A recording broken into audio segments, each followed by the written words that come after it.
आदरणीय पक्षप्रमुख माननीय उद्धवजी ठाकरे, सर्व मान्यवर नेते आणि या भर पावसात चिखलात या ऐतिहासिक दसरा मेळाव्यासाठी उपस्थित असलेले निष्ठावंत शिवसैनिक, हिंदुहृदय सम्राट शिवसेना प्रमुख बाळासाहेब ठाकरे यांचं आपल्याकडे आज लक्ष आहे। 68 वर्षापूर्वी शिवसेना प्रमुखांनी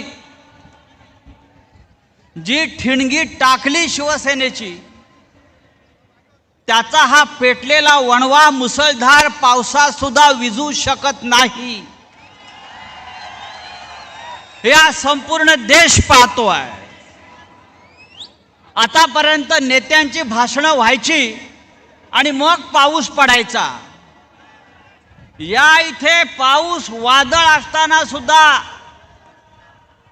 हा मेळावा आपण करतो आहोत आणि हजारोच्या संख्येने आपण इथे जमलेला आहात। हे शिवतीर्थ आहे आणि हे शिवतीर्थ फक्त आपल्या शिवसेनेचं आहे। आज मला अनेकांनी प्रश्न विचारले, अनेकांनी शंका उपस्थित केल्या। शिवतीर्थावर चिखल झालेला आहे, म्हणजे तुम्ही चिखलफेकच करणार?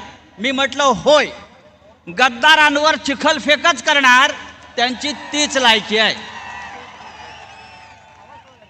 संपूर्ण महाराष्ट्रामध्ये ओला दुष्काळ आहे, मराठवाडा संपूर्ण पाण्यात आणि चिखलात आहे। 8-8 दिवस शेतकरी चिखलात आहे। आपण 2 तास पाण्यात आणि चिखलात ही सभा घेतली तर आपल्याला वाईट वाटण्याचं कारण नाही। महाराष्ट्रात ओला दुष्काळ असेल तर हा आमचा ओला दसरा मेळावा आहे। मित्रांनो,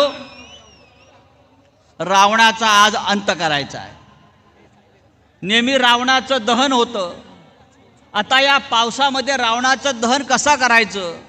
रावणाला जाळायचं की रावणाला बुडवायचा, हा विचार करावा लागेल।